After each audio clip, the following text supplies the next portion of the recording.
सादर प्रणाम। मैं हूं हिमांशु द्विवेदी और हमारी खास पेशकश चर्चा में आपका स्वागत है। आज चर्चा में हमारा विषय है देश का दिल अर्थात दिल्ली। दिल्ली की भलाई या सत्ता की लड़ाई। देश की राजधानी दिल्ली में एक बार फिर अधिकारों की जंग छिड़ गई है। केंद्र सरकार द्वारा संसद में लाए गए एक बिल के कारण राज्य बनाम केंद्र सरकार की स्थिति बन गई है। दरअसल केंद्र सरकार ने संसद में राष्ट्रीय राजधानी क्षेत्र संशोधन विधेयक 2021 को पेश किया है। इस विधेयक के अनुसार दिल्ली में राज्यपाल और निर्वाचित सरकार के बीच दायित्वों का, कार्यों का, अधिकारों का तथाकथित तौर पर स्पष्ट विभाजन किया गया है। इस विभाजन के संदर्भ में ही प्रचंड बहुमत के साथ दिल्ली की सरकार को अस्तित्व में लाई हुई केजरीवाल और उनकी पार्टी खासी नाराज दिखाई दे रही है। उसका मानना है ये संशोधन कुछ नहीं है, बैकडोर से भाजपा का दिल्ली की सत्ता पर नियंत्रण बनाए रखने की कोशिश है। उपराज्यपाल के माध्यम से भारतीय जनता पार्टी के नेतृत्व वाली नरेंद्र मोदी की सरकार दिल्ली पर भी अपना कब्जा चाहती है और एक निर्वाचित सरकार को नखदंत विहीन कर देना चाहती है। केजरीवाल तो बयान यहां तक दे दिए हैं कि अगर यह संशोधन विधेयक पारित हो गया तो दिल्ली सरकार का मतलब केवल एलजी रह जाएगा अर्थात उपराज्यपाल का पद रहेगा। आज हम इसी संदर्भ में बात करेंगे, समझने की कोशिश करेंगे क्या यह संशोधन विधेयक वाकई इतना खराब है कि एक लोकतांत्रिक तरीके से चुनी गई सरकार को अब किसी प्रकार की अधिकार क्षमता के साथ देखने का मौका दिल्ली वासियों को नहीं मिलेगा। दिल्ली वासी जो पिछले लगातार चुनावों में भारतीय जनता पार्टी को नकार रहे हैं, क्या उनके इस अभिमत के खिलाफ यह संशोधन लाया गया है ताकि उनकी राय जो भी रहे पर दिल्ली पर हुकूमत हमारी रहेगी? इसी को आज समझने की कोशिश है। क्या संविधान के जो वर्तमान प्रावधान है उनसे इतर कुछ बनाने की कोशिश इस नए विधेयक के माध्यम से, यह समझने की कोशिश करेंगे। चार खास मेहमान इस चर्चा का हिस्सा बनने के लिए हमारे साथ मौजूद हैं। उनसे आपका परिचय कराएं और चर्चा के सिलसिले को आगे बढ़ाएं। उससे पहले लेकिन समय है आज के विचार सूत्र का। हमारा आज का विचार सूत्र थोड़ा सा जटिल है, अमेरिकन लेखक के द्वारा दिया हुआ है, पर उसकी जो भावभूमि है वो वर्तमान परिदृश्य पर बड़ी सटीक बैठती है। थोड़ा चिंतन, थोड़ा मनन की जरूरत लगेगी इस विचार सूत्र को समझने के संदर्भ में। उन्होंने कहा है कि राजनीति सिद्धांतों की एक प्रतियोगिता के रूप में मुखर बनने वाले हितों का संघर्ष व निजी लाभ के लिए सार्वजनिक लाभ का संचालन है। एम्ब्रोज बियर्स के द्वारा ये जो कहा गया था उसका अर्थ यही है कि बात भले ही सार्वजनिक लाभ की होती है, सार्वजनिक हित के संदर्भ में बात होती है, पर मूलतः मंशा निजी हित साधने के संदर्भ में ही राजनेताओं की रहती है। तो ये जो संविधान संशोधन के संदर्भ में प्रस्ताव आया है देश की संसद में, अमित शाह जी के बंगाल चुनाव में व्यस्त होने के चलते गृह राज्य मंत्री किशन रेड्डी के द्वारा ये विधेयक प्रस्तुत किया गया है। दिल्ली के संदर्भ में हम थोड़ा सा अतीत में जाना चाहते हैं। जब देश आजाद हुआ उस समय पर देश की राजधानी दिल्ली थी। आजादी के बाद भी देश की राजधानी दिल्ली बनी रही। दिल्ली को उस समय पर भी राज्य के तौर पर पहचाना जाता था। 1952 के जब उपचुनाव, तमाम आम चुनाव हुए तो उसके तहत दिल्ली में भी विधिवत विधानसभा हुई, दिल्ली को विधिवत मुख्यमंत्री मिला। लेकिन 1956 में जब राज्यों का पुनर्गठन हुआ तो दिल्ली को केंद्र शासित का प्रदेश का दर्जा देते हुए उसकी विधानसभा को भंग कर दिया गया और एक केंद्र शासित प्रदेश के तौर पर दिल्ली संचालित होती रही। लेकिन दिल्ली वासियों की समय समय पर मांग के बाद आखिरकार 1991 में एक संविधान संशोधन के माध्यम से दिल्ली को अर्ध राज्य का दर्जा मिला, उसे विधानसभा हासिल हुई। 1993 में एक बार फिर आम चुनाव के माध्यम से दिल्ली में सरकार बनी। लेकिन जब 1993 के आम चुनाव हुए थे उस समय भारतीय जनता पार्टी ने यह नारा दिया था कि वह दिल्ली को पूर्ण राज्य का दर्जा दिलाएंगे और इस नारे का नेतृत्व मदन लाल खुराना जी के द्वारा किया गया था। मदन लाल खुराना जी इस नारे और भाजपा के संगठन के बूते दिल्ली के पहले मुख्यमंत्री नई व्यवस्था के तहत बने, लेकिन उन्होंने अपना कार्यकाल पूरा नहीं किया। बाद में साहेब सिंह वर्मा और साहेब सिंह वर्मा के बाद सुषमा स्वराज, अर्थात 5 साल में 3 मुख्यमंत्रियों को देखने का सौभाग्य दिल्ली वासियों को भाजपा के नेतृत्व के द्वारा दिया गया। लेकिन उसके बाद की कहानी यह है कि तमाम चुनावों में भाजपा का प्रतिशत, भाजपा की सीटें, भाजपा की लोकप्रियता शने शने बढ़ती चली गई, लेकिन दिल्ली के स्तर पर भाजपा खारिज हो रही। वह 1998 का चुनाव, उसके बाद 2003, 2008, 2013, 2015 और उसके बाद 2020 भाजपा पर दिल्ली वासियों ने भरोसा नहीं किया है। इस पृष्ठभूमि के साथ अब हम अपनी चर्चा को आगे बढ़ाते हैं कि उस दिल्ली के साथ जिसके साथ भाजपा का मन नहीं बैठ रहा है, उस दिल्ली के साथ होने क्या जा रहा है। तो इस चर्चा का हिस्सा बनने के लिए हमारे साथ घनेंद्र भारद्वाज जी मौजूद हैं, जो राष्ट्रीय प्रवक्ता हैं आम आदमी पार्टी के। बहुत नाराज है आम आदमी पार्टी इस समय पर। आज दिल्ली में विराट प्रदर्शन भी किया है, लड़ाई लड़ने की कोशिश कर रही है मौजूदा व्यवस्था को बनाए रखने के संदर्भ में। हमारे साथ अनुज अत्रे जी हैं, कांग्रेस पार्टी के प्रवक्ता हैं। आम आदमी पार्टी से अमूमन उनकी बनती नहीं है, पर इस मुद्दे पर वह आम आदमी पार्टी के साथ है या इस विधेयक के खिलाफ है। हमारे साथ खेमचंद शर्मा जी हैं, भारतीय जनता पार्टी के प्रवक्ता हैं।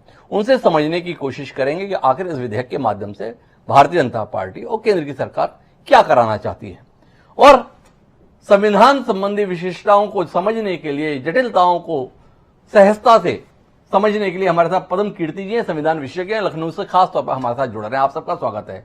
चर्चा की शुरुआत घनेंद्र भारद्वाज जी से ही करते हैं, क्योंकि घनेंद्र जी ही बताएंगे दरअसल इस पूरे मामले में परेशानी क्या है। भारत सरकार की तो दलील है, जो कुछ भी किया जा रहा है, सर्वोच्च न्यायालय का एक आदेश आया था, उसकी पृष्ठभूमि में ही स्पष्टता की जा रही है अधिकारों की।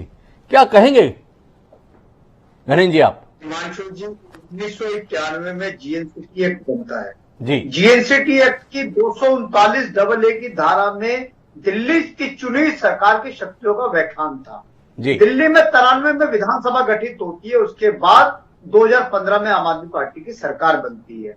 आम आदमी पार्टी की सरकार दिल्ली के लोगों की बेहतरी के लिए काम करना चाहती है। हमने अपने मैनिफेस्टो में कहा था कि बिजली हाफ और पानी माफ, लेकिन आम आदमी पार्टी की सरकार बनने के बाद अरविंद केजरीवाल ने एक कदम आगे जाके दिल्ली के गरीब आदमी को 200 यूनिट बिजली देने का काम, फ्री में बिजली देने का काम करा, 20,000 लीटर पानी देने का काम करा। हमने ये नहीं कहा था मैनिफेस्टो में कि महिलाओं को यात्रा फ्री देंगे, लेकिन हमने महिलाओं की यात्रा भी फ्री करी, हमने स्कूल ठीक करे, हमने अस्पताल ठीक करे, ये तमाम कार्य हुए। 2015 में दिल्ली में एक एलजी होते थे नजीब जंग साहब, हम कोई भी फाइल भेजते थे, एलजी साहब दबा के बैठ जाते थे। एलजी साहब कहते थे जी मैं करूंगा नहीं। आपको ध्यान होगा, आपके दर्शकों को बताना चाहता हूं कि हमने दिल्ली में सीसीटीवी कैमरे लगाने थे, मोहल्ला क्लिनिक सेटअप करने थे, और सीसीटीवी कैमरे और मोहल्ला क्लिनिक की फाइल उस टाइम के तत्कालीन लेफ्टिनेंट गवर्नर दबा के बैठ गए। मुख्यमंत्री को, उसकी कैबिनेट को मजबूरन लेफ्टिनेंट गवर्नर के घर पर धरना देना पड़ा, और तब जाके वो फाइलें वहां से बाहर निकली। यह मामला सुप्रीम कोर्ट में जाता है। सुप्रीम कोर्ट में 2 से 2.5 साल इसकी हियरिंग होती है। 2018 में सुप्रीम कोर्ट की कॉन्स्टिट्यूशनल बेंच, जिसको उस टाइम के चीफ जस्टिस दीपक मिश्रा हेड कर रहे थे, सुप्रीम कोर्ट के 5 जस्टिस बैठते दीपक मिश्रा की अगुवाई में, और एक डिसीजन निकालते, एक ऑर्डर आता है कि दिल्ली की चुनी सरकार के पास तमाम शक्तियां है, दिल्ली की चुनी सरकार को कोई भी विकास की फाइल या कोई भी एडमिनिस्ट्रेटिव फाइल एलजी साहब के पास नहीं भेजनी।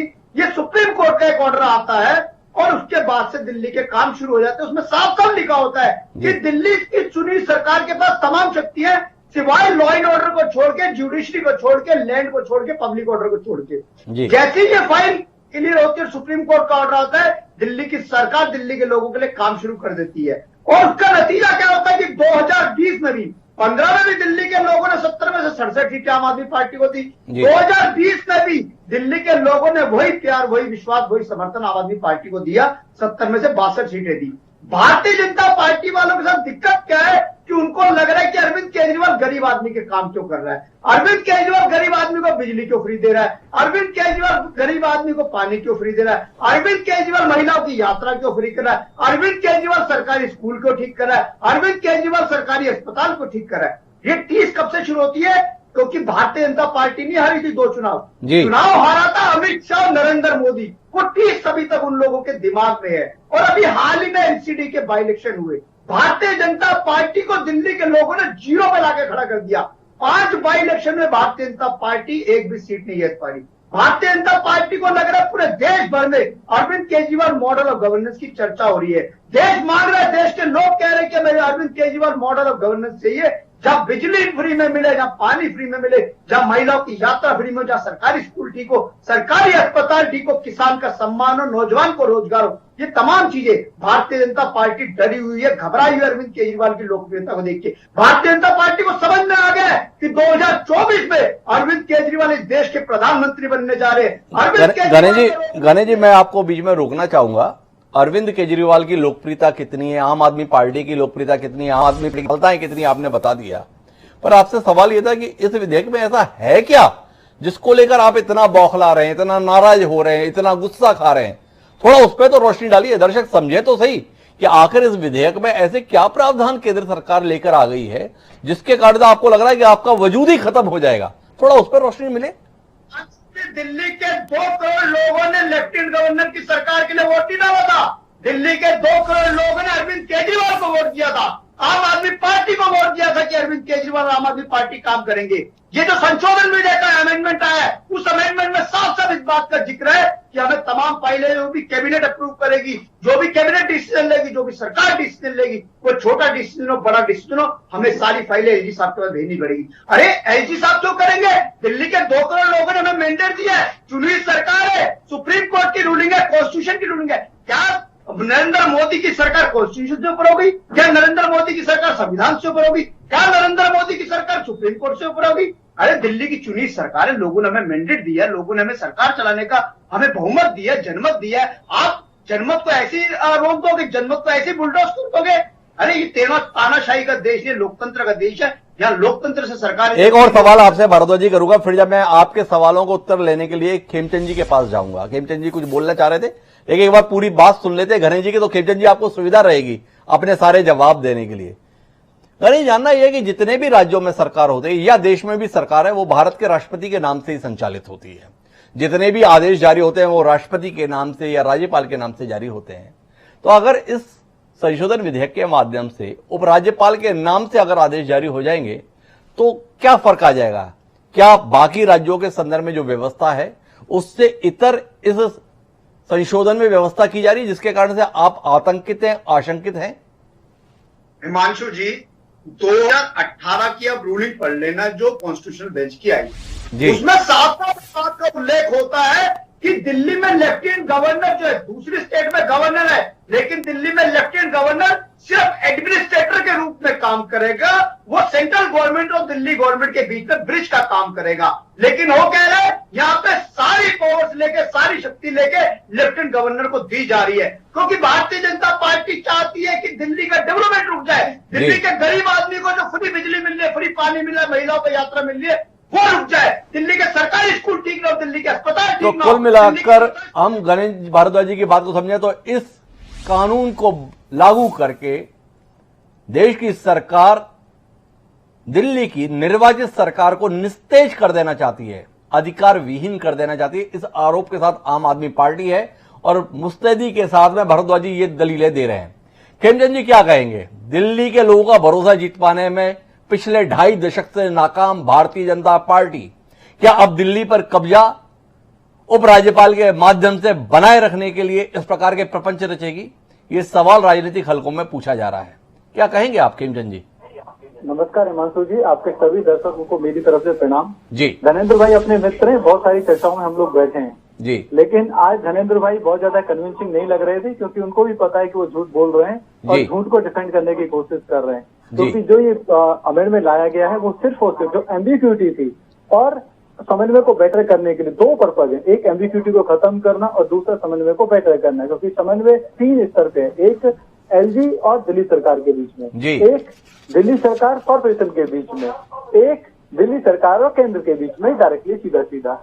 अब ये हमारी सुप्रीम कोर्ट में केस गया, सुप्रीम कोर्ट ने डायरेक्शन दी, सुप्रीम कोर्ट ने बोला कि पार्लियामेंट को जो सीएम के अधिकार हैं, जो एलजी के अधिकार हैं, इनको क्लेरिफाई करना चाहिए ताकि एम्बिग्यूटी ना रहे, ताकि प्रशासन है वो तेजी से काम कर सके और एक दूसरे से आरोप प्रत्यारोप जो लगाते हैं, एक दूसरे के साथ जो झगड़ा करते हैं वो ना हो। पहले हालांकि ऐसी स्थिति में ऐसा नहीं होता था, हमारी भी सीएम रहे, कांग्रेस के भी सीएम रहे और केंद्र में हमारी सरकार थी, प्रदेश में दूसरी सरकार थी, ऐसा भी कॉम्बिनेशन रहा है। पहले हमारी सरकार थी तो केंद्र में दूसरी सरकार थी, ऐसा कॉम्बिनेशन भी रहा, लेकिन इतनी बड़ी समस्या नहीं रही, क्योंकि लोगों का जो नियत था वो काम करने की थी। आज की जो सरकार की नियत है वो हल्ला मचाने की, 500 करोड़ रुपए का उपयोग करके पूरे देश में प्रचार प्रसार करने की और अपनी झूठी चीजों को वाह वाह करने की है। हम सभी जानते हैं, अभी धनेंद्र भाई ने बोला कि इन्होंने बिजली पे काम किया, इन्होंने पानी पे काम किया, इन्होंने रोड पे काम किया। मैं आपसे पूछना चाहता हूँ भाई, आपने कितनी नई कॉलोनियों में पानी की व्यवस्था की?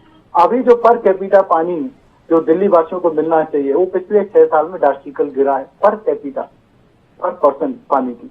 फिर पानी की क्वालिटी के बारे में हम सब जानते हैं, आज 40% के आसपास जो दिल्ली है वो या तो बोतल का पानी पी रही है, खरीद के पानी पी रही है, टैंकर के माध्यम से पानी पी रही है, वहां पे पानी नहीं है। दूसरा बात आती है पॉल्यूशन की। अभी अलग अलग रिपोर्ट आई है, 50,000 से ज्यादा जो मौतें हैं पॉल्यूशन की वजह से हो रही है। पॉल्यूशन लगातार, और आपके पास पॉल्यूशन कंट्रोल करने के लिए फंड बढ़े हुए हैं। खिमजी जी, मैं आपको बीच में रोकता हूं, मैं अपने विषय पर रहना चाहूंगा। हमारा विषय है आज इस संशोधन के संदर्भ में दिल्ली सरकार ने, आम आदमी की पार्टी ने क्या काम किया है, इसके संदर्भ में किसी बहस का मतलब इसलिए नहीं है कि इस चुनाव हुए बहुत मुश्किल 6-8 महीने हुए हैं।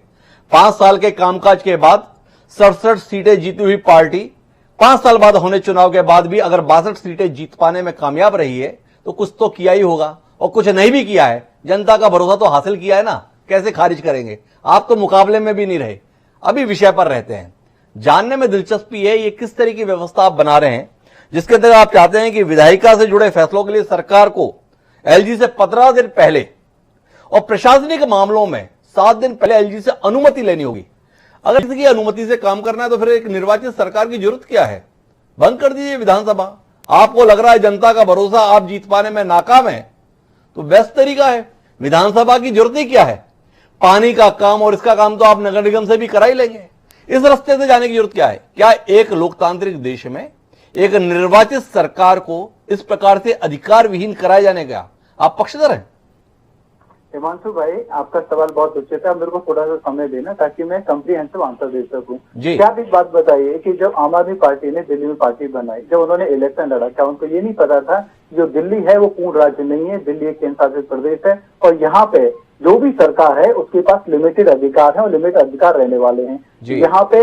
क्योंकि यहाँ पे हमारी सरकार है और यहाँ पे केंद्र की भी सरकार है, और केंद्र की सरकार होने के नाते बहुत सारे टेक्निकल ऐसे पॉइंट्स हैं कि दिल्ली को पूर्ण राज्य नहीं बनाया जा सकता। जब दिल्ली को पूर्ण राज्य नहीं बनाया जा सकता, इसमें बहुत सारी टेक्निकल कॉम्प्लेक्सिटी है, तो आपको पता था और उसी आधार पर आप चुनाव लड़े और उसी आधार पर जनता ने आपको चुनाव। हम मानते हैं आप जीते और हम ये भी मानते हैं कि 2 सरकारों में हम जीते, एमसीडी में हम जीते और लोकसभा में हम जीते और आपको बुरी तरीके से वहां पे मुंह की खानी पड़े। आप विधानसभा में जीते, लोगों ने आपको लिमिटेड अधिकारों में काम करने के लिए वोट किया। लोगों ने कहा कि शिक्षा से आप पूरी तरीके से स्वतंत्र हो, आप शिक्षा को बेहतर करिए, लेकिन आपके अधिकारियों को तो वहां पे ये बोलना पड़ रहा है कि प्रश्न पत्र को ही 2 बार उतार दो, हम पास कर देंगे। आपको बोला लोगों ने कि आप अच्छा पानी दीजिए, सबको पानी दीजिए, हर घर को पानी दीजिए, वो पानी की स्थिति आप बेटर नहीं कर पाए। लोगों ने आपको वोट दिया, आप ट्रांसपोर्ट की स्थिति को बेटर करिए, आप नई डीटीसी बस लाइए, आप ट्रांसपोर्ट को बेटर करिए। आप आज तक जो 13,000 डीटीसी बस बोली थी उसमें से आपकी 100 डीटीसी बस भी नहीं आई, और जो नया अभी अपने टेंडर निकालो उसमें 1,000 करोड़ का घोटाला सामने आया कि आप 87 लाख की बस भी खरीद रहे हो और इमीडिएटली खरीदते ही उस पर मेजर मोटा आप मेंटेनेंस पे करने के लिए आपने अनुबंध कर लिया है। वैसे अब आप आती है प्रदूषण की बात, प्रदूषण पे आपने कुछ नहीं किया। आपके पास जो अधिकार है, आपके पास जो क्षेत्र है वहां करके दिखाइए, कोई नहीं रोका है। आज भी 70% से ज्यादा अधिकार आपके पास है और ये नहीं करे कि एलजी साहब आपको डिक्टेट करेंगे। एलजी साहब से ये कोशिश की गई है क्योंकि आप विधानसभा में मैंने पर्याप्त समय दिया लेकिन आप फिर से विषय से भ्रमित हो गए। मैं फिर आपसे दोहराता हूं, आपने आम आदमी पार्टी के संदर्भ में कहा कि इनको पता था कि आपको सीमित अधिकार है, उसके आधार पर आपने चुनाव लड़ा। सर्वोच्च न्यायालय की रूलिंग आ चुकी, जो कुछ नजीब जंग कर रहे थे उसको वैध नहीं माना गया। सरकार को स्पष्ट तौर पर सर्वोच्च न्यायालय ने बताया कि एलजी के अधिकार कहां तक सीमित है, बाकी काम निर्वाचित सरकार को करने दीजिए। और निर्वाचित सरकार का भी आरोप है कि आप संसद में नया कानून लाकर सर्वोच्च न्यायालय के द्वारा दी गई रूलिंग्स को, दी गई व्यवस्थाओं को बदलने का प्रयास कर रहे हैं। पहली बात। दूसरा, आप इनके संदर्भ में कह रहे हैं कि इन्हें नहीं पता था अर्धराज्य है। मदन लाल खुराना जी तो 1993 आपकी पार्टी के पूजनीय नेता रहे। 1993 में भाजपा ने नारा दिया था कि हम दिल्ली को पूर्ण राज्य बनाएंगे। उस समय आपको नहीं पता था दिल्ली में केंद्र की सरकार है, दिल्ली में केंद्रीय संस्थान है, तब क्यों कहे थे पूर्ण राज्य की बात, जो आज आपको अचानक ज्ञान आ रहा है कि दिल्ली को पूर्ण राज्य नहीं बनाया जा सकता? 2 सवाल आपसे, अतीत के साथ भी और वर्तमान के साथ भी। 2 सवाल और भी हैं, मैं उन दोनों पे आता हूँ।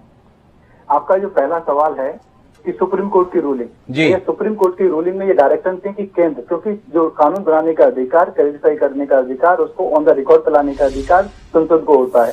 तो कोर्ट ने ये निर्देश संसद को दिए कि आप इसको क्लैरिफाई करिए, ऑन रिकॉर्ड लाइए। उसी के तहत, उसी लाइन पे हमारी सरकार ने संसद में बिल लाके सब चीज को क्लेरिफाई, एम्बिग्यूटी को दूर करने का काम किया है, ताकि सबका अधिकार, सबकी जिम्मेदारी सबके सामने रहे। कोर्ट ने ये नहीं कहा कि एलजी के अधिकार नहीं है, कोर्ट ने ये नहीं कहा कि ये संभव है कि दिल्ली की सरकार को पूर्ण राज्य का दर्जा दे दिया जाए। एलजी के पास जो अधिकार है वो भी दिल्ली की सरकार को दे दिया जाए। कोर्ट ने ये नहीं कहा कि दिल्ली की विधानसभा संसद के जो बनाए रूल हैं उनको भी ब्रेक करके ऐसे काम करे जो संसद में भी नहीं होते, जो विधानसभा में व्यक्ति मौजूद नहीं है, जो विधानसभा का जो मैंडेट है उसके दायरे में भी नहीं आता, उन लोगों पे चर्चा करो, उन मुद्दों पे चर्चा करो, उन लोगों के बारे में चर्चा करो।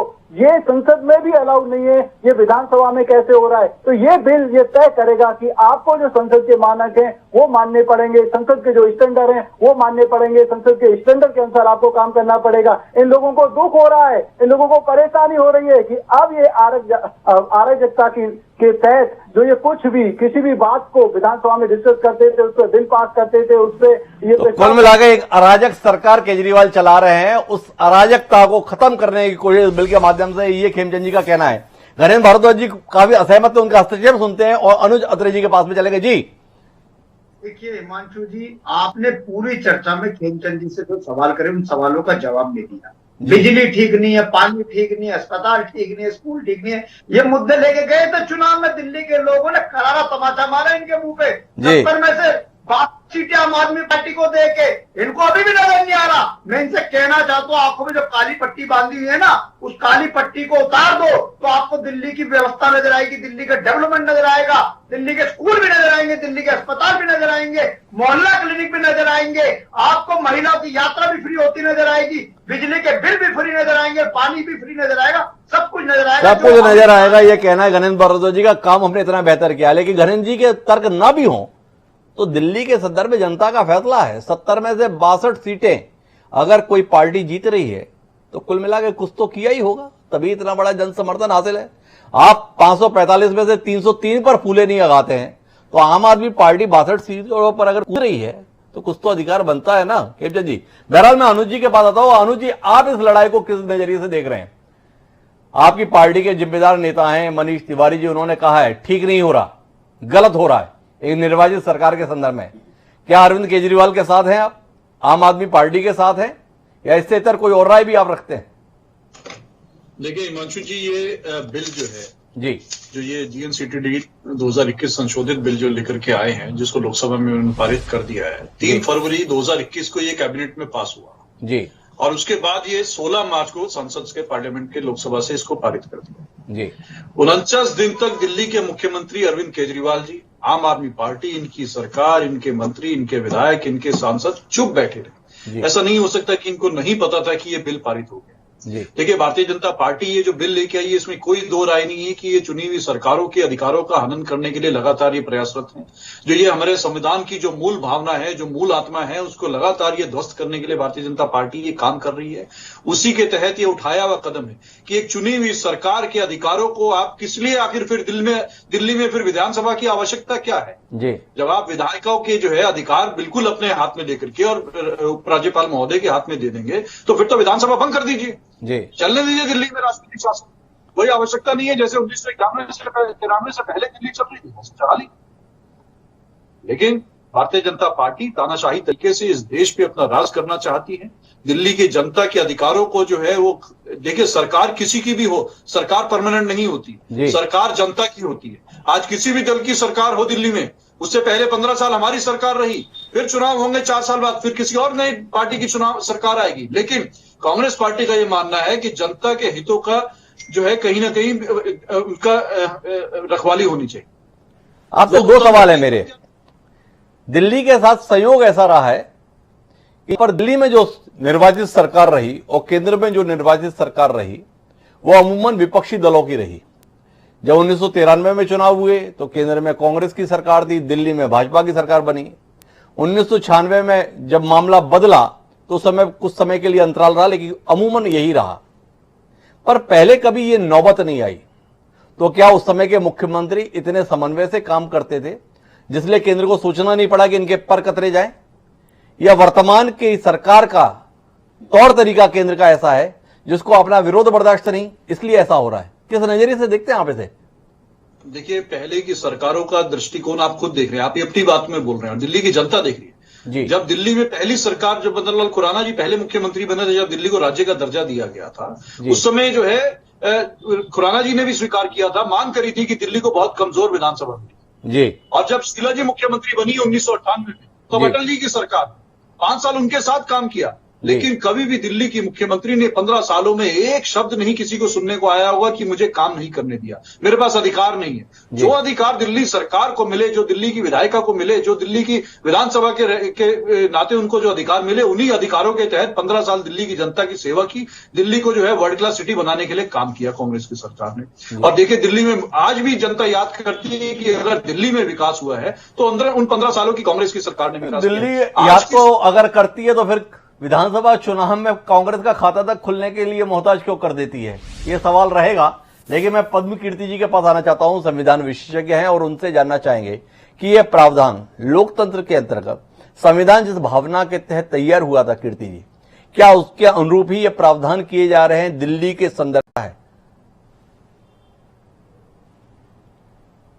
देखिए हिमांशु जी, मुझे लगता है कि इसका विमर्श एक बहुत ही विस्तारित पटल पर होना चाहिए जी। देखिए, मैं पॉलिटिकल नहीं हूं जी, इसलिए मुझे क्षमा करिएगा, मैं किसी ग्रुप से नहीं बिलोंग कर रहा हूं। मैं सिर्फ और सिर्फ जो मेरी समझ जितनी है संविधान की जी, उसके आधार पर ही आपको अपनी बात रखना चाहता हूं जी, कि अभी एक बिल आया है जी, तो there is a large difference between an bill and an act जी। अभी इस बिल पर पार्लियामेंट में चर्चा होगी और उस चर्चा में उसके हर बिंदु पर, हर विषय पर बहुत विस्तार से चर्चा होती है, और तब अगर ऐसा लगता है कि इस बिल में कुछ संशोधन होने तो संशोधन होते हैं, और उसके बाद वो फाइनली वो एक्ट जो है जब बनाने के लिए फिर भेजा जाता है माननीय राष्ट्रपति जी के पास, वो उसको अपना स्वीकृति देते हैं। एक तो बात ये हो गई जी। अब दूसरी बात ये हो जाती है कि यहाँ पर जो पॉइंट ऑफ टसल क्या है, डिस्प्यूट क्या है जी। डिस्प्यूट ये है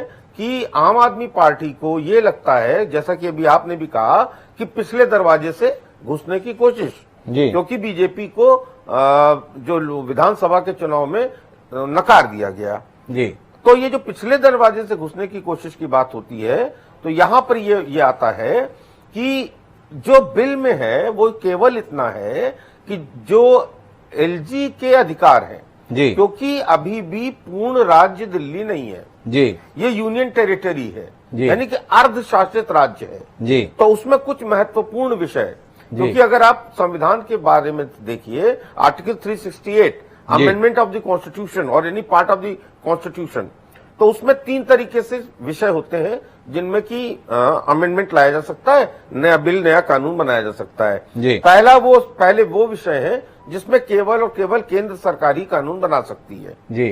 कुछ विषय ऐसे हैं जिनमें केवल और केवल राज्य सरकार कानून बना सकती है जी। तीसरे वो विषय आते हैं जिनमें दोनों कानून बना सकते हैं जी। लेकिन in the point of a dispute ये जो सेंट्रल का जो कानून है वो प्रिवेल करेगा जी। अब आप इस पर आइए कि ये जो बात यहां पर हो रही है कि एलजी का अप्रूवल जरूरी है जी। तो एडमिनिस्ट्रेटिव साइड में अगर देखा जाए तो LG is the head of union territory, जहां पर भी है ये। अब उसमें क्या एलजी किसी भी विषय में दखल रख सकते हैं जी? मेरे ख्याल में जो एलजी के अधिकार पहले से दिए गए हैं जी, केवल और केवल उन्हीं विषयों में ही एलजी की अप्रूवल जरूरी होता है। अगर कोई कानून बनता है तो एलजी की राय जाननी जरूरी है, just because LG is almost the equivalent to the governor of a state जी। अब चूंकि वहां पे यूनियन टेरिटरी, इसलिए वो लेफ्टिनेंट जनरल है, गवर्नर वहां पे जी। लेकिन अब मामला ये यहाँ पर आएगा, आप मामला लेफ्टिनेंट गवर्नर है, यहाँ पे मामला ये आएगा बेसिकली कि क्या इन दोनों के बीच में डिस्प्यूट में आम आदमी तक, आम जनता तक ये मैसेज जाना चाहिए कि क्या बीजेपी पिछले दरवाजे से घुसने की कोशिश कर रही है जी। मेरा ये मानना है कि नहीं, पहले इस बिल को सार्वजनिक रूप से चर्चा में लाना चाहिए, ताकि जैसा जो किसान आंदोलन, मैं आपको बीच में रोकना चाहूंगा, किस सार्वजनिक चर्चा की बात कर रहे हैं? लोकसभा से पारित हो चुका है, राज्यसभा में रखा जाएगा। संख्या बल महत्वपूर्ण होता है, तथ्यों के संदर्भ में कहानी उतनी महत्वपूर्ण नहीं रह गई है। स्पष्ट बहुमत की सरकार है, लोकसभा से पारित हो चुका है, सरकार चाहेगी राज्यसभा से भी पारित करा लेगी, राष्ट्रपति से चाहेगी हस्ताक्षर करा लेगी। आपसे जो मूल बात जानने की है वो ये है कि इस प्रकार के संदर्भ में राज्यपाल प्रकार दरअसल मुख्यमंत्री और कैबिनेट के माध्यम से ही संचालित होती है। दिल्ली के संदर्भ में सर्वोच्च न्यायालय के दिशा निर्देशों के बाद केजरीवाल सरकार एक स्पष्ट अधिकार संपन्नता के साथ काम कर रही थी। क्या यह बिल बतौर संविधान विशेषज्ञ महसूस करते हैं कि उसकी स्वतंत्रता को बाधित करेगा, उस पर रोक लगाएगा और केंद्र सरकार को हस्तक्षेप करने के अवसर प्रदान करेगा? ये तीन मूलभूत सवाल क्या इसके संदर्भ में आपको स्पष्टता देने की स्थिति में है, या आपको लगता है कि अभी इस स्पष्टता को लेने के लिए आपको इंतजार करना होगा? नहीं, मैं आपको कह रहा हूं, कहीं पर मैं सहमत हूं, कहीं पर मैं असहमत हूं। अब जैसे यहां पर यह बात आती है कि केंद्र सरकार अपनी सीमा के परे जाकर के बिल में कुछ ऐसी चीज लाती है जिससे कि स्टेट के आम आदमी पार्टी जो रूलिंग पार्टी है उसके पर कतरे कर रहा हूं, तो वहां पर वो गलत होगा। लेकिन आप एक बात और मानिए कि केशवानंद भारती वर्सेस स्टेट में 1973 में सुप्रीम कोर्ट ने जो व्यवस्था दी थी वो आज तक चलती चली आ रही है, बेसिक स्ट्रक्चर थ्योरी।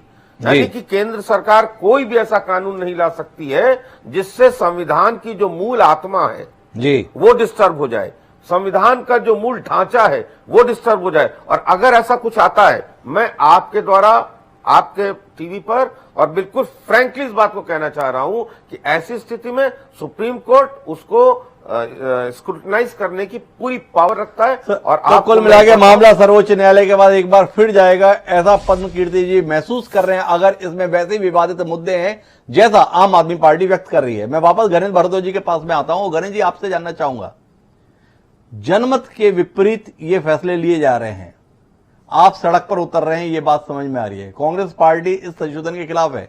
क्या कांग्रेस के साथ मिलकर सड़क पर लड़ाई लड़ने का इरादा है या अलग अलग ही लड़ाई लड़ने का इरादा है?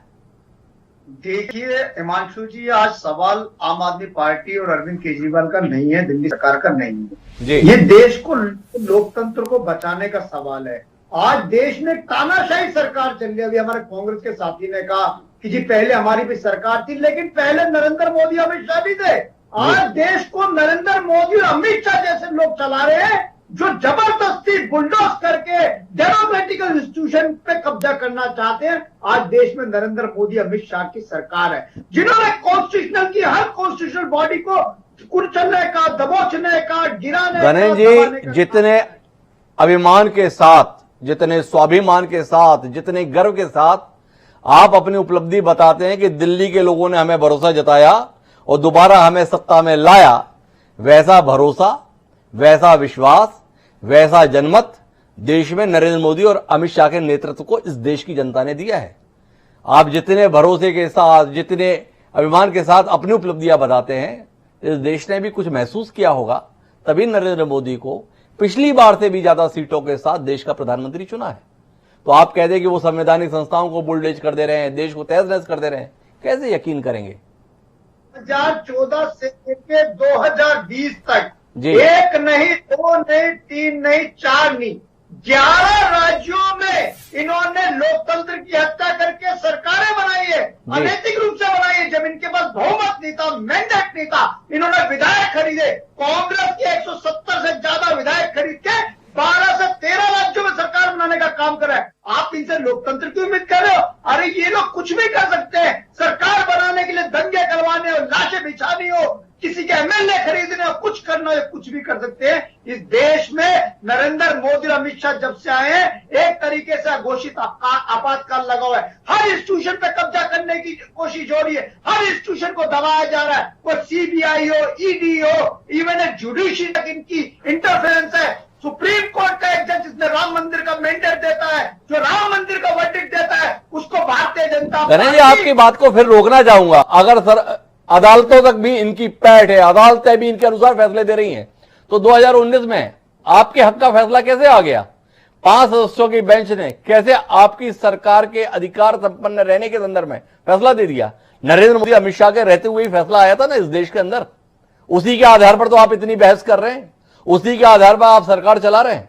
तो ऐसे संवैधानिक संस्थाएं कहां खत्म हो गई? हिमांशु जी, मैंने वही कहा है, यहाँ बात हुई थी पिछली सरकार और इस सरकार की। मैंने सिर्फ तुलना करी कि पिछली सरकारें कौन लोग चला रहे थे और अब की सरकार कौन लोग चला रहे हैं। मैं पूछना चाहता हूं, सुन लीजिए हिमांशु जी, मैं पूछना चाहता हूं, अभी हमारे भारतीय जनता पार्टी के साथी कह रहे थे कि दिल्ली पूर्ण राज्य नहीं हो सकता, दिल्ली को पूर्ण राज्य नहीं दे सकते। तो 8 विधानसभा के चुनावों में इनके मैनिफेस्टो में सबसे पहला कोई पॉइंट था तो ये था कि हम जीतेंगे, हम सारी सरकार आएगी तो पूर्ण राज्य बनाएंगे। तो मैं पूछना चाहता हूं, क्या आपने उसमें झूठ लिखा था? आप झूठ भी बोलते हो, मैनिफेस्टो में भी झूठ लिखते हो, घोषणा पत्र में भी झूठ लिखते हो। बड़ा महत्वपूर्ण बिंदु उठा दिया है गणेश भारद्वाज जी ने। जरूरत पड़ती है कि खेमचंद शर्मा जी इसका उत्तर दें। खेमचंद जी, गणेश जी पूछ रहे हैं, अभी तो आप गणेश जी को बता रहे थे कि इनको क्या पता नहीं था, और अब गणेश जी ने पूछा है, आपने तो अपने मैनिफेस्टो में कहा था दिल्ली को पूर्ण राज्य का दर्जा देंगे। कर क्या रहे हैं आप? दिल्ली को तो आधा अधूरा राज्य भी नहीं रहने दे रहे हैं। अभी आप जो संशोधन लेकर आ रहे हैं, चाह क्या रहे हैं? अभी दिल्ली में किसकी सरकार है? दिल्ली में अभी केजरीवाल जी की सरकार है, और केजरीवाल जी डेमोक्रेसी की जब बात करते हैं तो ये भूल जाते हैं कि डेमोक्रेसी उनकी खुद की पार्टी में नहीं। उन्होंने कहा एक पद एक व्यक्ति। अभी केजरीवाल जी पार्टी के संयोजक भी हैं और पार्टी के मुख्यमंत्री भी हैं।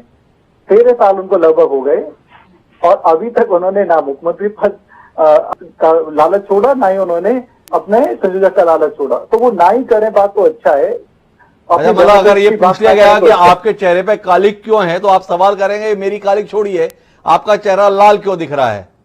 आपसे सवाल ये किया गया कि आपने कहा कि दिल्ली को पूर्ण राज्य का दर्जा नहीं दिया जा सकता, आपका ही बयान था इसी कार्यक्रम के अंतर्गत, और पूछ लिया आम आदमी पार्टी के आपके सहयोगी ने, जो आपके मित्र भी हैं, जैसा आपने खुद बताया कि आपने अपने घोषणा पत्र में कहा था कि अगर हमारी सरकार बनी तो दिल्ली को पूर्ण राज्य का दर्जा दिलाएंगे। उसमें यह क्यों नहीं जोड़ दिया था, और हमारी नहीं बनी तो जो कुछ भी है उसे रहने नहीं देंगे? हिमांशु जी, आपका सवाल आ गया, मैं आपकी बात का जवाब देता हूँ। हमने लिखा था कि हम केंद्र सरकार के साथ बातचीत करके प्रयास करेंगे। ये हमारे स्टेट का मैनिफेस्टो था और स्टेट के मैनिफेस्टो में ये लिखा गया, मैं ये इसे नकारता नहीं हूँ कि हम केंद्र सरकार के साथ कंस्ट्रक्टिव तरीके से बात करके प्रयास करेंगे। लेकिन जब केंद्र में अब हमारी सरकार है और हमें पता है कि केंद्र में यहाँ पे हमारी केंद्र की या देश की राजधानी भी है, और देश की राजधानी होने के नाते यहाँ पे एम्बेसीज भी हैं, यहाँ पे केंद्र के कार्यालय भी हैं, बहुत सारी ऐसी चीजें हैं, उसकी वजह से पूर्ण राज्य का दर्जा शायद ना दिया जा सके, लेकिन दिल्ली को एम्पावर लगातार किया जाएगा, दिल्ली को लगातार सहायता दी जाएगी, दिल्ली सरकार को मजबूत करने का काम किया जाएगा। लेकिन दूसरी तरफ हो क्या रहा है, विधानसभा इस तरीके से बिहेव कर रही है कि वो यूएन है, वो किसी पे भी प्रस्ताव पास कर देती है, किसी भी व्यक्ति के ऊपर वो चर्चा कर लेती है, किसी विषय पर वो चर्चा कर लेती है, केंद्रीय मंत्रियों पर वो चर्चा कर लेती है। ये विधानसभा का मैंडेट है ही नहीं। सुप्रीम कोर्ट ने जो बोला, हमारे जो अधिकार और जो हमारी लिमिटेशन है उसको डिफाइन करना बहुत जरूरी है। विधानसभा की जो मैंडेट है, विधानसभा का जो दायरा है, उसको भी डिफाइन करना बहुत जरूरी है कि ताकि वो कम से कम लोकसभा के स्टैंडर्ड को फॉलो करें। जिस तरीके से लोकसभा में अगर कोई व्यक्ति मौजूद नहीं है, अगर लोकसभा के दायरे से बाहर है, तो उस पर चर्चा पर चर्चा नहीं होती। वैसे ही विधानसभा कम से कम उन स्टैंडर्ड को मैच करे। विधानसभा जानना चाहता हूं, कोई दिल्ली विधानसभा इकलौती है इस देश के अंदर जहां पे ऐसी चर्चा हो गई? देश में तमाम राज्यों में इस प्रकार की चर्चा होती है। किस किस राज्य की विधानसभाओं को अधिकारहीन बनाएंगे आप? क्या एक निर्वाचित सरकार के द्वारा कोई काम ऐसा कर लिया गया तो पूरे तंत्र को ही ध्वस्त कर देंगे? पहला सवाल। दूसरा, आपने अभी भी ये कहा कि हमने ये कहा था अगर हमारी सरकार बनी तो हम केंद्र से चर्चा करके पूर्ण राज्य का दर्जा दिलाने की कोशिश करेंगे। अब आपको ये जानकारी आई है, खेमचंद जी अभी उन्हीं की बात पर रहते हैं, खेमचंद जी की बात पे गणेश जी, वो जो कह रहे हैं उस पर भी एतबार करिए आप। तो ये ज्ञान, ये जानकारी, ये बोध आपको 2020 का चुनाव एक बार फिर बुरी तरीके से हारने के बाद आया कि अरे दिल्ली में तो अन्य देशों के राजदूत कार्यालय भी हैं, दिल्ली में और भी कई संस्थान हैं, इसलिए यहां पे पूर्ण राज्य का दर्जा दिला पाना संभव नहीं है। ये ज्ञान, ये बोध 2020 की शिकस्त के बाद भारतीय जनता पार्टी की दिल्ली प्रदेश इकाई को प्राप्त हुआ। उससे पहले नहीं था आपको कि ये सारे संस्थान दिखाई नहीं दे रहा था? भैया सुन लीजिए, 2020 के मैनिफेस्टो में ऐसी चीजें हम लोगों ने मेंशन नहीं करी। दूसरा मुद्दा क्या है? मुद्दा ये है कि स्टेट के पास कितने अधिकार हैं। स्टेट के पास पुरानी सरकारों से ज्यादा अधिकार हैं, पुरानी सरकारों से ज्यादा रिसोर्स हैं, पुरानी सरकारों से ज्यादा अपॉर्चुनिटी है। ये उन अपॉर्चुनिटी का उपयोग नहीं करना चाहते। ये केंद्र की जो अच्छी पॉलिसी है, चाहे वो आयुष्मान भारत की पॉलिसी हो, चाहे प्रधानमंत्री आवास योजना की पॉलिसी हो, ये दिल्ली में उनको लागू नहीं करने देना चाहते। ये विधानसभा में दिल्ली के बाहर के विषयों पर चर्चा करना चाहते हैं, दिल्ली के लोगों की भलाई के जो मुद्दे नहीं है उन पे बात करना चाहते हैं। ये दिल्ली के 500 करोड़ रुपए को पूरे देश के प्रचार प्रसार में उपयोग कर रहे हैं। अरे आप मेरे को ये बताओ, 500 करोड़ दिल्ली से लिया, दिल्ली के लोगों ने टैक्स दिया, पूरी दुनिया में उसको क्यों खर्च कर रहे हो? अरे कुछ यदि आपको इंफॉर्मेशन देनी है, आपको प्रचार प्रसार करना है तो दिल्ली तक लिमिट करिए। आप 500 करोड़ तो अच्छे तरीके से खर्च दुनिया में करने का अधिकार तो केवल आपके पास नहीं है। आप ही अमेरिका में कार्यक्रम करेंगे, आप ही लंदन में कार्यक्रम करेंगे, और अगर कोई अन्य कहीं जाके कार्यक्रम करता है तो ये कैसा काम कर रहा है, कैसे दिल्ली के साथ अत्याचार कर रहा है। लेकिन मैं वापस लौटता हूं अनुज अत्रे जी के पास में। अनुज जी, आपसे जानने में दिलचस्पी है हमारी कि कुल मिलाकर कांग्रेस पार्टी ने इस संशोधन का विरोध किया है, पर आम आदमी पार्टी ने संशोधन का विरोध संसद में ही नहीं बल्कि सड़क पर करने की भी कोशिश की है। क्या कांग्रेस की दिल्ली इकाई इस लड़ाई को सड़क पर उतरने के संदर्भ में विचार कर रही है, या केवल एक औपचारिकता इस संशोधन के संदर्भ में, क्योंकि आपके पास खोने के लिए भी नहीं, पाने के लिए भी नहीं। अगर शक्तियां अभी घट रही हैं तो कुल मिलाकर अरविंद केजरीवाल की घट रही हैं। कोई बहुत भाते तो आपको है नहीं अरविंद केजरीवाल, तो आपकी तो दोनों ही दृष्टियों से पौबारा है, या इस नजरिए के साथ है, या सड़क पर उतरकर इस लड़ाई को लड़ने की तैयारी है कांग्रेस की। हिमांशु जी, मुझे लगता है कि शायद आपके चैनल तक शायद पूरी जानकारियां नहीं पहुंच पा रही है, आप ऐसी बात नहीं करते जी। आज अरविंद केजरीवाल जी जो दिल्ली के मुख्यमंत्री हैं, निश्चित तौर पर देखिए तमाम चैनल और जो है मीडिया की नजर मुख्यमंत्री होने के नाते उन पर रहेगी। और जैसा कि अभी खेमचंद शर्मा जी ने भी बताया कि 500 करोड़ का बजट उनका केवल प्रचार का है जी। ये वही सरकार थी 6 साल पहले जिसका बजट केवल 25 करोड़ रुपए हुआ करता था, जब शीला जी और हमारी कांग्रेस की सरकार थी मुख्यमंत्री।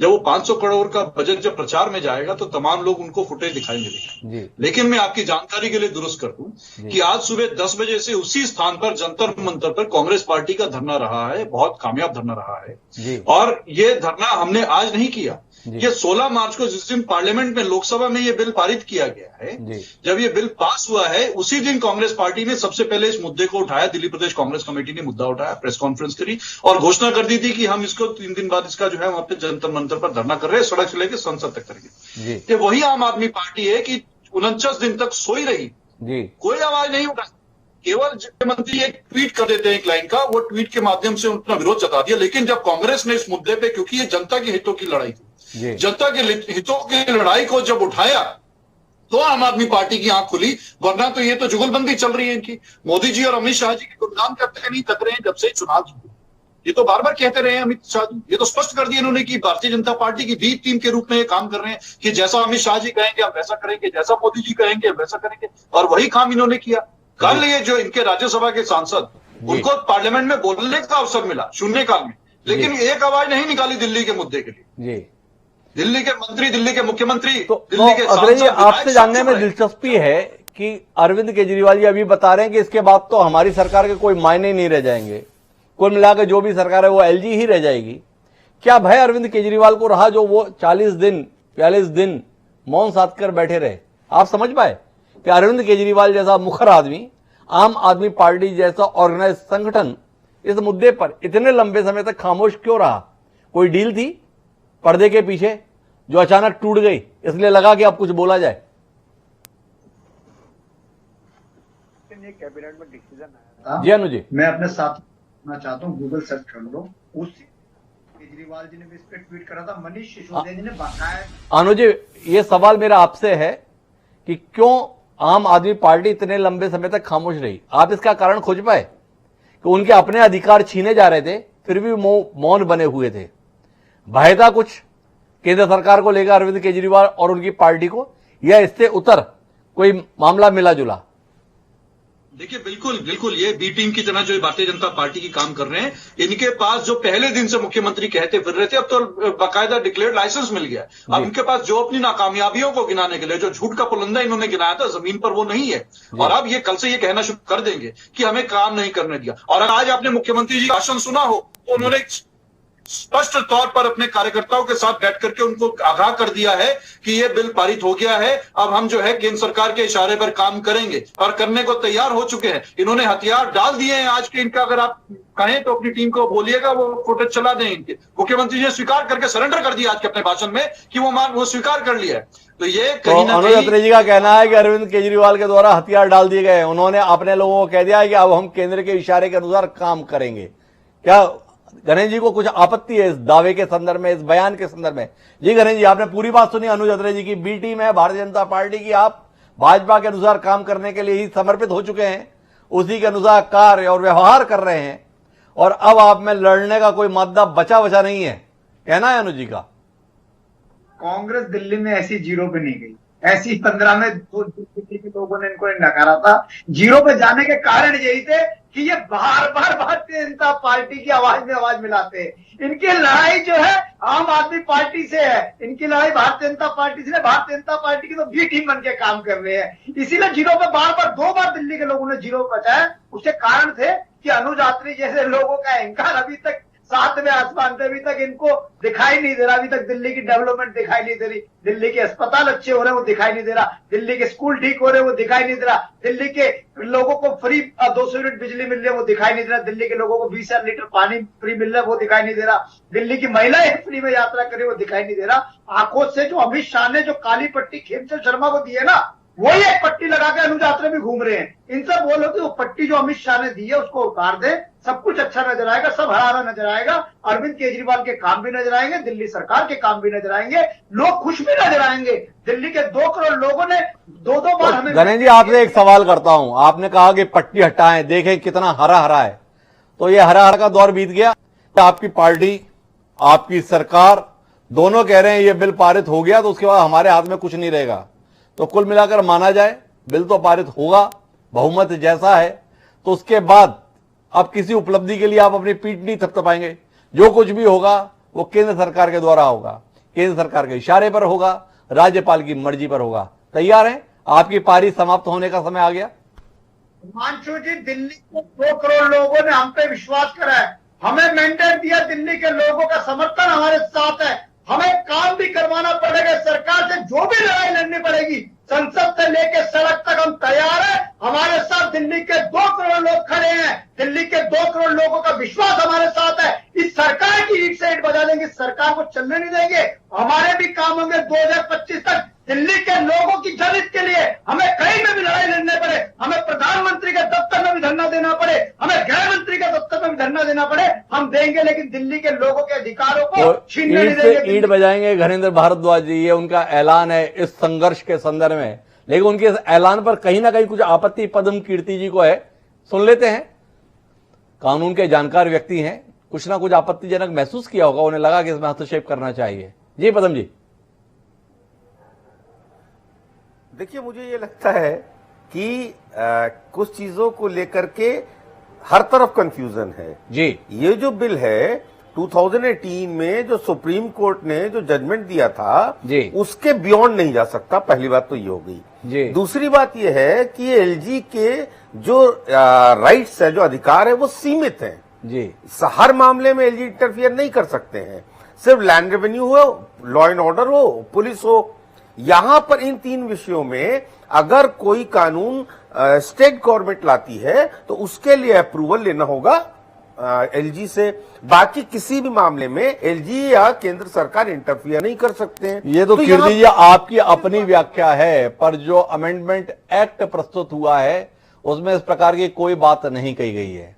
उस एक्ट में जो कहा गया है वो केवल 2 बातें कही गई हैं कि विधायिका से जुड़े फैसलों के लिए सरकार को एलजी से 15 दिन पहले विधिवत अनुमति लेनी होगी, और प्रशासनिक कोई भी फैसला अगर कैबिनेट ले रही है या मंत्री विभाग के स्तर पर ले रहे हैं तो भी उसके संदर्भ में 7 दिन पहले उन्हें एलजी से अनुमति लेनी होगी।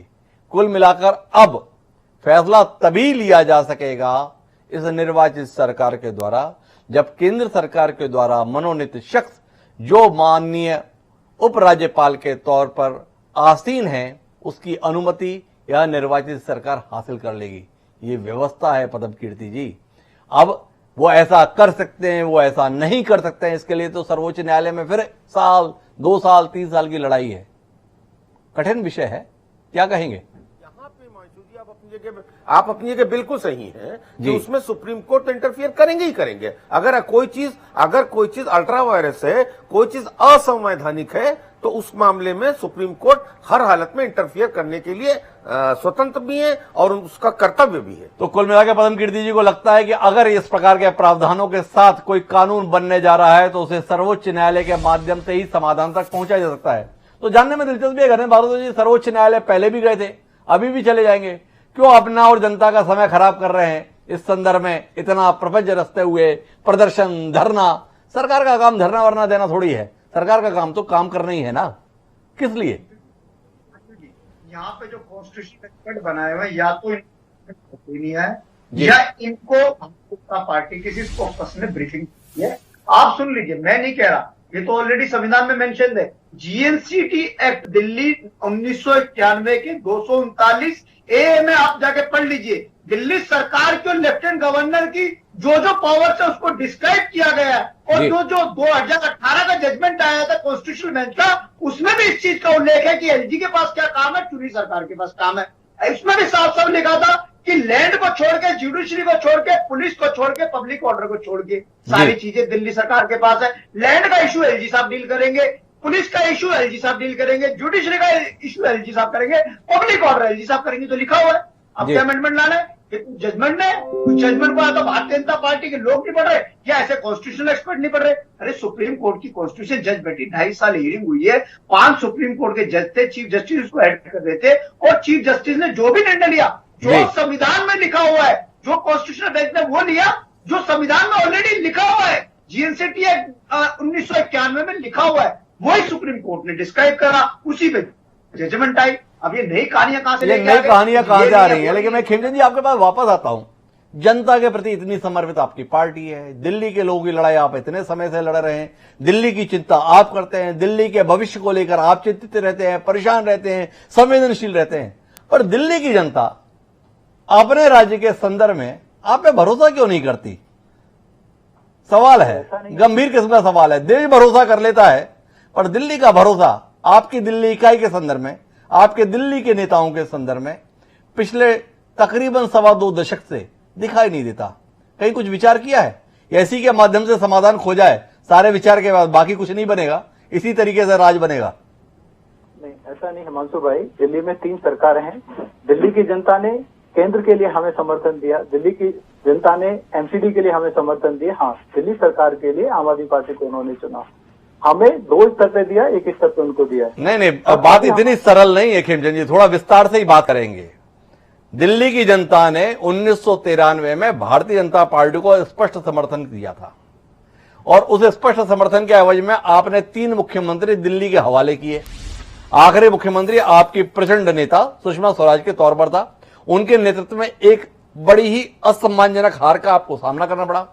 1998 से लेकर हार की नित्य नई कहानी भारतीय जनता पार्टी दिल्ली में रच रही है, लिख रही है, बना रही है। क्यों दिल्ली की जनता को आपके प्रति इस कदर अविश्वास है? राज्य के संदर्भ में, विधानसभा के संदर्भ में 7 की 7 सीटें नरेंद्र मोदी पर भरोसा करते हुए दिल्ली की जनता केंद्र के स्तर पर देती है, लेकिन राज्य के स्तर पर आप पे भरोसा नहीं करती। क्या कर रहे हो आप लोग ऐसा जिसके कारण से भरोसा नहीं होता दिल्ली को आप पर कि आप उनके उनके हितों को सुरक्षित रखेंगे? सवाल है। हिमांशु भाई, आप सुनिए, थोड़ा मौका दीजिए। आपने सही कहा कि हमारी सरकार पुनः दिल्ली में वापस नहीं आई स्टेट लेवल पे, लेकिन हम एमसीडी में लगातार जीत रहे हैं, 3 बार से जीत रहे हैं, तो वहां पे भी दिल्ली की जनता ही हमें समर्थन दे रही है। हम स्टेट लेवल पे भी पूरा प्रयास, और हम जानते हैं कि 98 में हम क्यों हारे। प्याज का मामला था, और प्याज का उपयोग कहाँ किया गया? प्याज का उपयोग परमाणु विस्फोट हुआ, प्याज का उपयोग हुआ तो प्याज की स्कैर्सिटी हो गई, तो प्याज का मुद्दा इनको, जो कांग्रेस को सीएम बना गया। लेकिन बात अभी क्या है, आज का मुद्दा क्या है? ये जो बिल है, ये बिल कहीं भी इंटरफेयर करने वाला नहीं है दिल्ली के अधिकारों को। खिमचंद जी, आप जो है गेंद को छोड़ने पे इतना यकीन क्यों रखते हैं? ये सवाल है। फिर आप शिकायत करते हैं कि मुझे बोलने दीजिए। मेरा जो सवाल है, या तो आप कहें कि अभी तक हम इसका उत्तर खोज नहीं पाए, खोज लिए होते तो समाधान ही कर लिए होते। सवाल इस बात का है कि 1998 से लेकर 2020 तक हर चुनाव में भारतीय जनता पार्टी को दिल्ली की जनता विधानसभा के संदर्भ में खारिज क्यों करती है? क्या ऐसा आप लोग कर रहे हैं जिसके कारण से दिल्ली की जनता का भरोसा आपके प्रति नहीं बनता? कल की पैदा हुई पार्टी 67 और 62 सीटें जीत लेती है, और भारतीय जनता पार्टी जिसके पास नरेंद्र मोदी जैसा चमत्कारिक व्यक्तित्व है, फिर भी आप कुछ हासिल नहीं कर पा रहे। क्यों? इस सवाल का उत्तर जानना चाहते हैं। और इसी के पृष्ठभूमि में यह सवाल है, क्या सब तरह से नाकाम होने के बाद अब क्या इस संशोधन के माध्यम से दिल्ली पर काबिज होना चाहते हैं आप? ये दो सवाल आपसे। हिमांशु भाई, हम दिल्ली पे काबिज नहीं होना चाहते। हम दिल्ली सरकार को मौका देना चाहते हैं कि वो जो उनको मैंडेट मिला है उसके अनुसार काम करें। वो शिक्षा पे काम करें, पानी पे काम करें, ट्रांसपोर्ट पे काम करें, वो रोड के लिए काम करें, वो प्रदूषण पे काम करें। कोई उनको नहीं रोक रहा है। वो 70% से ज्यादा अधिकार वो शिक्षा पे, वो स्वास्थ्य पे काम करें, लेकिन वो नहीं करना चाहते। 70% से ज्यादा अधिकार उनके पास है। और धर्मेंद्र भाई भी जानते हैं 20% से ज्यादा शिक्षा पे उनका बजट लैप्स होता है, 20% से ज्यादा उनका स्वास्थ्य होता है। आज जो उनके जो मोहल्ला क्लिनिक है वहां पे गधे रो रहे हैं, वो बंद पड़े हैं, वो कोई यूज के नहीं है। और कोरोना काल में और उनका कोई उपयोग नहीं हुआ। वो जानते हैं आज दिल्ली की सड़कों पे 13,000 बस नहीं है, 2,500-3,000 बस हैं। और जो पानी की बात करते हैं, 40% से ज्यादा जो जनसंख्या है दिल्ली की, वो बिना पानी तो फिर खेमचंद जी, मेरा आपसे सवाल है, इतनी बुरी सरकार, इतनी अराजक, इतनी कार्यकुशलता की दृष्टि से दीनहीन, हिकारत भरी हुई सरकार के बावजूद भी लोग इसी सरकार को वापस क्यों ले आते हैं और फिर भी आपको मौका नहीं देते हैं? इतनी बुरी सरकार चलाते हैं, इतना दिल्ली को बर्बाद कर दिया, दिल्ली को नष्ट कर दिया, दिल्ली को अराजक बना दिया, दिल्ली का नाश कर दिया, फिर भी जनता ने इन्हीं को चुना। क्यों? और आपको क्यों नहीं चुना? को समझाने की कोशिश कर रहे हैं। हम जनता को समझा पाए, लोकसभा में हमें उनका साथ मिला। हम एमसीडी में समझा पाए, हमें उनका साथ मिला। हमें पूरी उम्मीद है अगले चुनाव में जनता हमारी बात को समझेगी और केजरीवाल की जगह वहां पे बीजेपी की सरकार बनेगी, जगह हमें मौका देगी 2025 में। लेकिन मैं आखिरी सवाल के लिए एक बार फिर गणेश जी आपके पास में आ रहा हूं, ये लड़ाई का अंजाम क्या होगा? कुल मिलाकर संसद में आप जितना भी चीख लें, सड़क पर जितना भी चिल्ला लें, पर बहुमत इस समय जिसने ये बिल लाया उसी के साथ है। क्या करेंगे आगे? हमारी कमिटमेंट दिल्ली के 2 करोड़ लोगों के लिए, 2 करोड़ लोगों ने हमें विश्वास जताया हमारी सरकार पे, हमारे लीडर पे। हम दिल्ली के 2 करोड़ लोगों के लिए कमिटेड है। जो मैनिफेस्टो में हमने वायदे करे हो, तमाम मैनिफेस्टो के वायदे पूरे करेंगे। अगर ये हमें सहयोग देंगे तो सहयोग से करेंगे, अगर असहयोग करेंगे तो हमें चाहे प्रधानमंत्री के घर पे धरना देना पड़े, चाहे गृह मंत्री के घर पे धरना देना पड़े, चाहे हमें इनसे लड़ाई लड़नी पड़े पार्लियामेंट में, चाहे हमें इनसे सड़क पर लड़ाई लड़नी पड़े, हम हर तरीके की लड़ाई लड़ने के लिए तैयार है। देश का एक एक आदमी अरविंद केजरीवाल के साथ खड़ा है। हमें लोकतंत्र बचाना है, संविधान बचाना है, देश बचाना है। और इन जो हिटलरशाही तो कुल मिलाकर दिल्ली को आने वाले समय में एक बार फिर से लड़ाई के लिए तैयार रहना चाहिए। पिछले 4-5 साल से बड़े समन्वय के साथ चीजें चल रही थी। दिल्ली ने लगातार लड़ाई देखी, लेकिन पिछले कुछ समय से एक समन्वय के साथ काम होता दिख रहा था। लेकिन गणेश भारद्वाज जी के तेवर बता रहे हैं कि अगर ये बिल पास होता है तो एक बार फिर टकराव शुरू होने के आसार हैं। बिल के संदर्भ में केंद्र का कहना यह है कि यह अधिकारों की स्पष्टता को व्यक्त करने के लिए लाया गया है, पर वर्तमान में जो सरकार दिल्ली में है उसे लगता है कि यह उसके अधिकारों पर कैची चलाने के लिए। अब जब यह बिल व्यवहारिक रूप से लागू होगा तभी पता चलेगा कि वस्तुतः अधिकारों पर कैची चली है या अधिकारों की स्पष्टता व्यक्त हुई है। लेकिन उम्मीद करनी चाहिए एक लोकतांत्रिक देश में निर्वाचित सरकार को काम करने का अवसर बना रहेगा। इस उम्मीद के साथ आप सभी मेहमानों का बहुत बहुत धन्यवाद हमारी चर्चा का हिस्सा बनने के लिए। अब समय है आज के शेर का।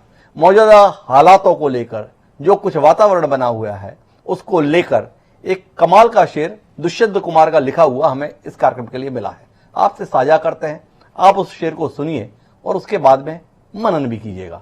शेर ये कहता है कि मैं बहुत कुछ सोचता रहता हूं पर कहता नहीं, मैं बहुत कुछ सोचता रहता हूं पर कहता नहीं, बोलना भी है मना, सच बोलना तो दरकिनार, इस सिरे से उस सिरे तक सब शरीके जुर्म हैं, आदमी या तो जमानत पर रिहा है या फरार। दुष्यंत कुमार ने जो ये कमाल की पंक्तियां लिखी हैं वो इसलिए लिखी थी कि आप इसे जब भी सुने तो केवल वाह ना करें बल्कि इस पर विचार भी करें। उम्मीद है आप विचार करेंगे। इस उम्मीद के साथ आज के इस कार्यक्रम में इतना ही। कल फिर मिलते हैं नए विषय के साथ। मुझे दीजिए याद।